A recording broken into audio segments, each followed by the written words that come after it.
Bismillah, alhamdulillah, wa salatu wa salamu ala rasulillah wa ala alihi wa sahbihi wa man wala wa ba'd. So we continue with our study of this Risala, Shaykh al-Islam Muhammad ibn Abdul-Wahhab, alayhi rahmatullah, to the people of Qasim. And we are still within the section of the book wherein the author, he refutes Ibn Sahim, the individual who slandered the Shaykh with various slanders and lies that he placed upon him, things he attributed to him that he in reality was free of. And so he is refuting these statements one by one, freeing himself of these statements one by one. And this is that which is incumbent upon the people. When things are said about a person that's not true, you clarify that's not true. I never said that. And you let your own statement tell your story, not the statement of someone else. Many of us feel like I don't gotta justify myself. I don't gotta say nothing. I'm not gonna dignify that with a response. If you let someone else write your narrative and tell your story for you, and you know this is the only thing that's said is what that person said, then that will become what you are known for, when in reality you are free of it. So you find, as we have studied the book as well, Sarih as-Sunnah by Imam Tabari, and how when things were being said about him that were not true, then what did he do? He clarified. He clarified. And who is further from need of clarification than the Prophet Muhammad alayhi wasallam himself, when he himself clarified when he was with his wife Sophia, and some of the companions were coming out of the masjid or walking by the masjid, and he saw him speaking to her. He called them back. He said, "Stop." Allah Rasulik. He said, "Stop, slow down. This is Sophia, meaning this is my wife. Don't think anything improper. This is my wife." So they said, "Oh, Messenger, we never think anything bad about you." He said, "I know, but Shaitan, he runs through the son of Adam like blood through his veins." Now, so we find the Shaykh clarifying and freeing himself of the slanders that were placed upon him, and simply saying, that he knows about them. He knows everything that this individual said about him, and he's mentioning these statements one by one and freeing himself of these statements. And the statement that we take tonight is his statement, وَلَوْ أَقْدَرْ عَلَى الْكَعْبَةِ لَخَدْتُ مِزَابَهَا وَجَعَلْتُ لَهَا مِزَابًا مِنْ خَشَبٍ. He said that I said, meaning he attributed to me that I said, if I had the ability to, then I would go to the Kaaba and I would take the mizab, which is the Kaaba. It has these gutters, right? It has gutters on it. It's on the top of the Kaaba because, it's a flat surface, right? It's a square. It's like a cube. So when it rains, where does the water go, right? It rarely rains in Saudi Arabia. When it does rain, where does the water go? Well, it has these things called mizab, right? It's a mizab that it's like a gutter. When the rainwater comes, it goes into the gutter and it flows down to the ground, right? Like this. So these gutters, they're made of gold. They're made of gold. So Ibn Sahim said that the Shaykh said that if he had the ability to, he would remove it and replace it with one made out of wood, right? The Shaykh never said that. He never said that. He says that, وَإِنِّي أُحَرَّمْ زِيَارَةَ قَبْرِ النَّبِيِّ عَلَيْهِ السَّلَامُ. And he said about me that I said that visiting the grave of the Prophet alayhi wasallam is haram. He never said that either. وَإِنِّي أُنْكِرْ زِيَارَةَ قُبُورِ الْوَالِدَيْنِ وَغَيْرِهِمَا. And that I also make it haram for a person to visit the grave of his parents and other than them. وَإِنِّي أُكَفِّرْ مَنْ حَلَفَ بِغَيْرِ اللَّهِ. And he said as well that I declare takfir upon the one who swears by other than Allah. Okay, so these are the slanders that we're going to look at and examine this evening. Shaykh Salih Fawzani says, هذا من الكذب الذي افتراه ابن سهيم على الشيخ. This is amongst the lies which Ibn Sahim made up and attributed to the Shaykh. أنه يقول, that he says, لو أقدر على أخذ مزاب الكعبة. If I had the ability to take the mizab, the gutter of the Kaaba, because the mizab of the Kaaba masnu'un min al-dhahab. It's made out of gold. It's made out of gold. If you search mizab al-Kaaba, it's called mizab al-Kaaba on Google. Mim, ya, za, med bil alif, Ba, Mizab al-Kaaba. You'll see a picture of it. It's made out of gold, right? It's gold gutter. He says that it's made out of gold. يقولون عن الشيخ, and they say about the Shaykh that he said had he had the ability to take it, he would have took it down and replaced it with a mizab or a gutter made out of wood. هذا كذب على الشيخ. It's a lie upon the Shaykh. He never said that. He says, why? He says, ولا مانع أو من أن يجعل مذهب الكعبة من الذهب. There's nothing wrong with it being made out of gold. What's wrong with it being made out of gold? There's nothing to prohibit that, nothing to make it haram. So why would the Shaykh say that? Because gold, what is known about it is that gold is amongst the minerals that it preserves for a long period. That's why gold is worth so much, right? That's why our currency is based on it. Because gold, it lasts, it preserves, and it is something which it does not change over time, it is not alter, it is not waste away. وَأَمَّا لَوْ كَانَ مِنَ الْخَشَبِ, but had the gutter been made out of wood, then perhaps termites would have eaten it, bugs would have eaten it, they would have gotten to it, it would be destroyed over time. It would have altered and changed. فالشيخ ما قال في ميزاب الكعبة شيئا أبدا. So the Shaykh, he never said anything about the mizab of the Kaaba. ولكن اتهموه بهذا, but they made this up, they accused him of that. حتى قالوا, they accused him of other things that are more ridiculous than this. Amongst the things that they accused the Shaykh of and lied upon him and slandered him with, they attribute to Shaykh al-Islam Muhammad ibn Abdul-Wahhab, right? Amongst the lies you'll find about him being floated around even today amongst Ahl Bid'ah, did they say about him that he said that this stick of mine, this walking stick that I use, is better than the Prophet Muhammad alayhi salam.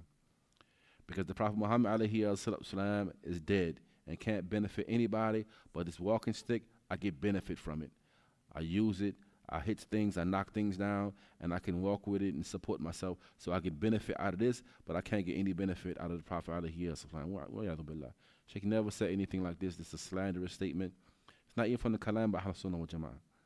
Now, he says that, and this is from the greatest of lies which they have placed upon the Shaykh.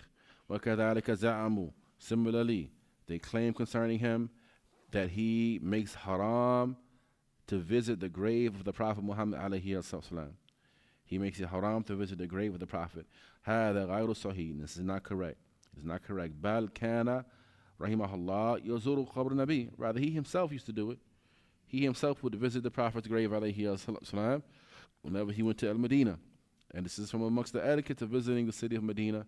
Now, that you pray in the Prophet's masjid, that you go to his grave and you visit his grave, and you give salams to him, visit the grave of Abu Bakr and Umar, which is next to his grave, give salams to them.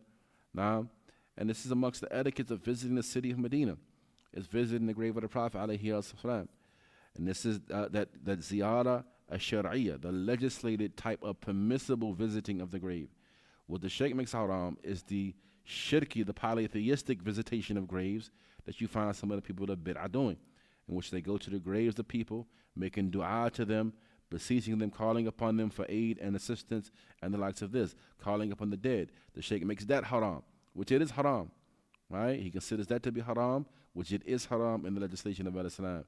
Now, as for visiting the graves with a visitation that is legislative, the permissible and correct type of visitation of the grave, Prophet Muhammad alayhi salam said, for zuru al-qubur. The Prophet Muhammad himself, he said, visit the graves, for they remind you about death. They remind you about death and the hereafter, right? So this is the benefit and the reasoning behind visitation of the graves, if the visitation is the legislated proper type of visitation, does not entail anything polytheistic, anything related to disbelief and the likes of that. فمن ضمن ذلك قبر الرسول, and from the generality of graves that we can visit is the grave of the Messenger of Allah alayhi salam. Now, he says, yuzar, so the grave of the Prophet, yuzar, it is visited. And you give salams to him when you visit his grave, right? Salamu alayka ayyuhan nabi, right? You give salams when you visit his grave. Just as you visit the graves of others and you give salams to the inhabitants of the graves, right? You visit Medina, you'll likely see, you'll likely go to Mount Uhud, and you see the place where the battle took place, the Battle of Uhud. Well, right behind Masjid Sayyid al-Shuhada is the grave where the martyrs of Uhud, the Sahaba that died in that battle, they're all buried in one spot. All buried in one spot. And you go there, not seeking blessings, not seeking or calling upon them and the likes of this. You go there, reflect. You appreciate the historical significance of this site and the battle and what took place and so on and so forth. And you make du'a for those who laid down their lives and they sacrificed their lives so that you can have your Islam today. So that you can be here in Baltimore, coming to the masjid, enjoying your Islam, listening to the Quran in your car, benefiting and learning about your religion. So you make dua for them, right? You give salams to them, and you reflect upon death. You reflect upon the akhirah. Now, this is that legislated and permissible type of visitation. And that's for those graves or any other graves, right? Any other graves. This is the purpose of visitation of the grave. Not so that you can go and you can wail and you can moan and you can cry and, oh, we miss you so much. Why couldn't it have been me? And so, no, we don't do any of that. Now, he says that, and so the Shaykh lam yunkir az-ziyara ash-shar'iyya. He did not object to the legislated and permissible type of visitation of the graves. إنما ينكر الزيارة البدعية أو الشركية. Rather, what he objected to was the visitation of the graves that was innovated, right? In an innovated manner, and that is polytheistic in nature. For whether that may be the visitation of the grave of the Prophet, like you find some of the people doing. If you go to Medina, you go past his grave, you'll find people there making dua to him. Even though the police, they may come and they stop them, right? The guards, they may come and stop them and turn them around and make them face the Qibla. The Qibla this way, they're facing facing his grave, not facing the Qibla. Raising their hands and making dua to him. You go outside, you see them, just around the area in the courtyard where his grave is at. You find people facing his grave, making dua to him alayhi salam, right? That's that shirkiyah visitation of the grave of the Prophet. Now, فَالَذِي يَزُورُ قُبُورَ لِيَدْعُوا الْأَمْوَاتِ. So the one who visits the graves in order to make dua to the one that is dead there, whether it's the Prophet or other than him.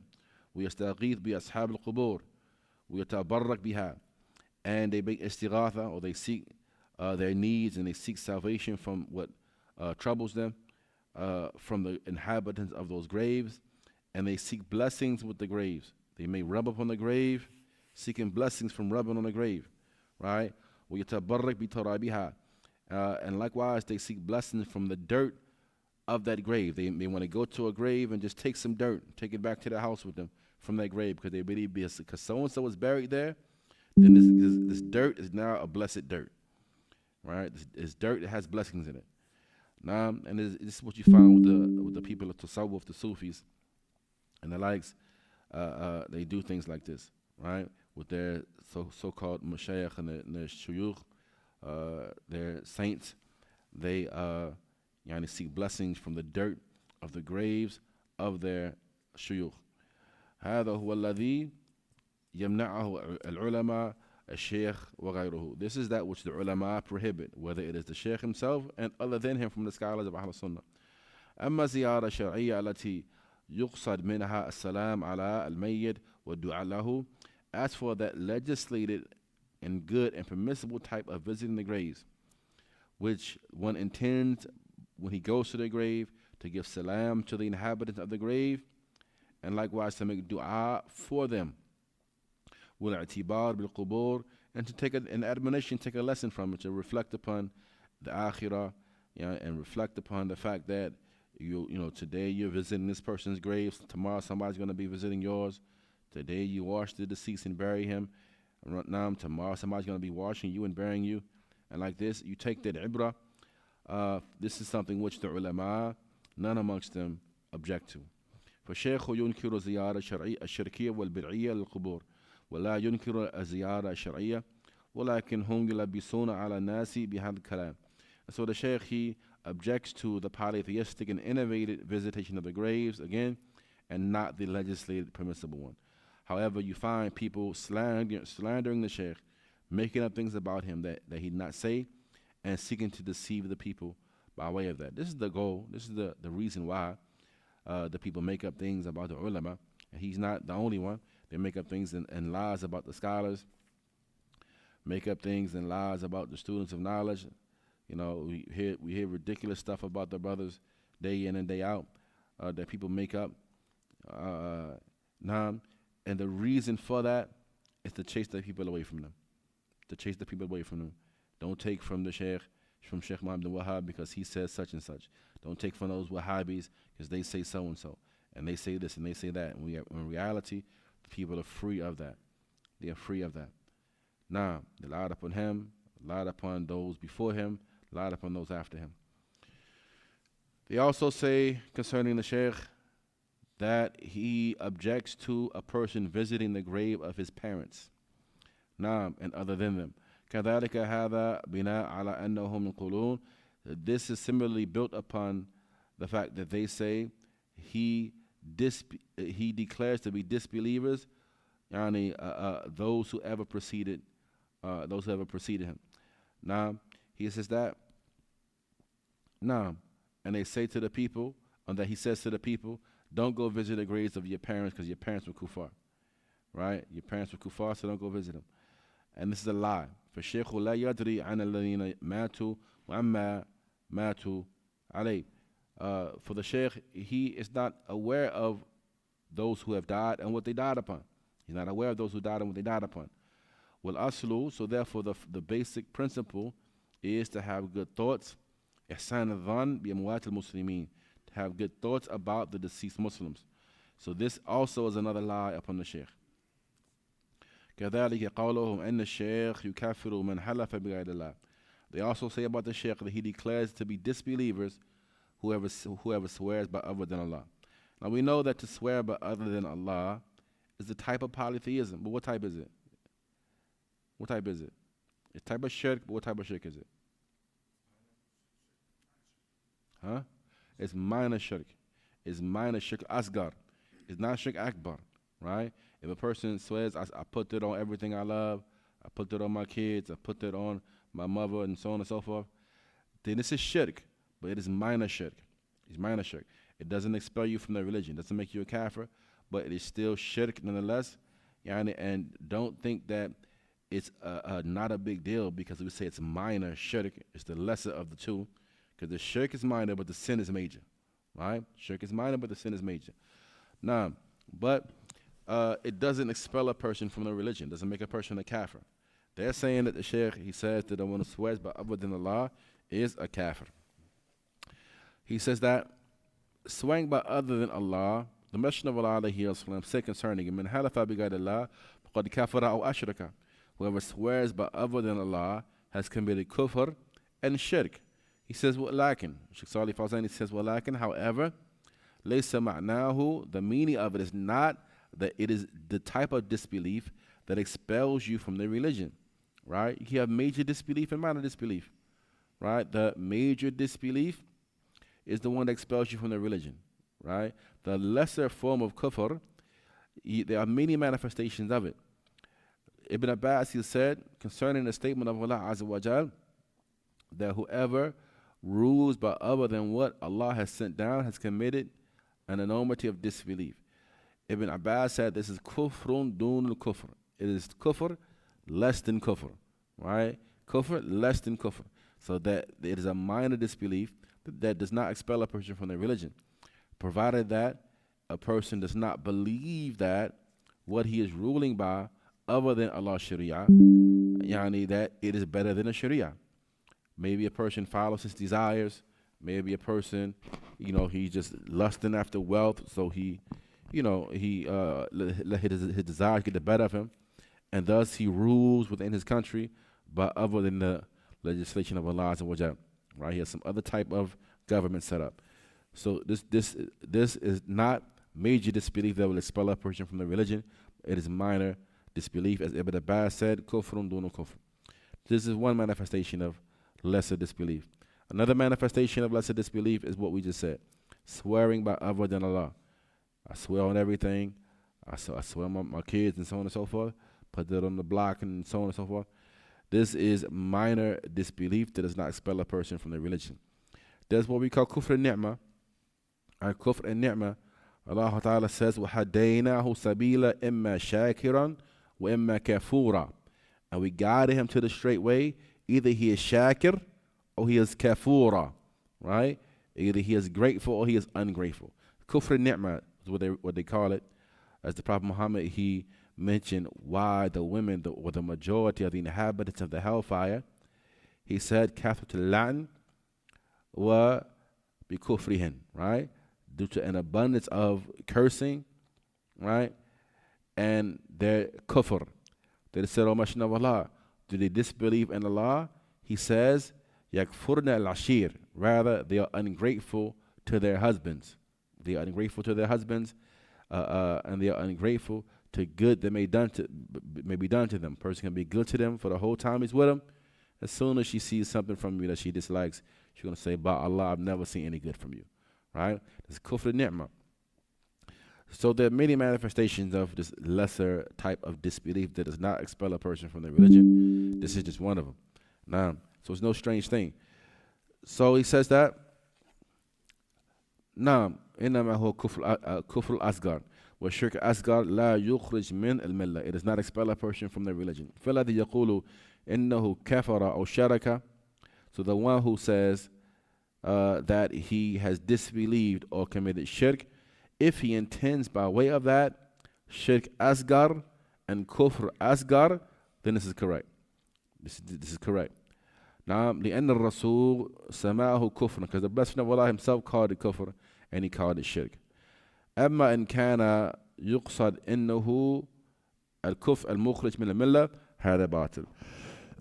But if he intends that this is the type of disbelief that expels a person from their religion, then this is false, this is incorrect. Now, this is provided that, though, there are details to this as well.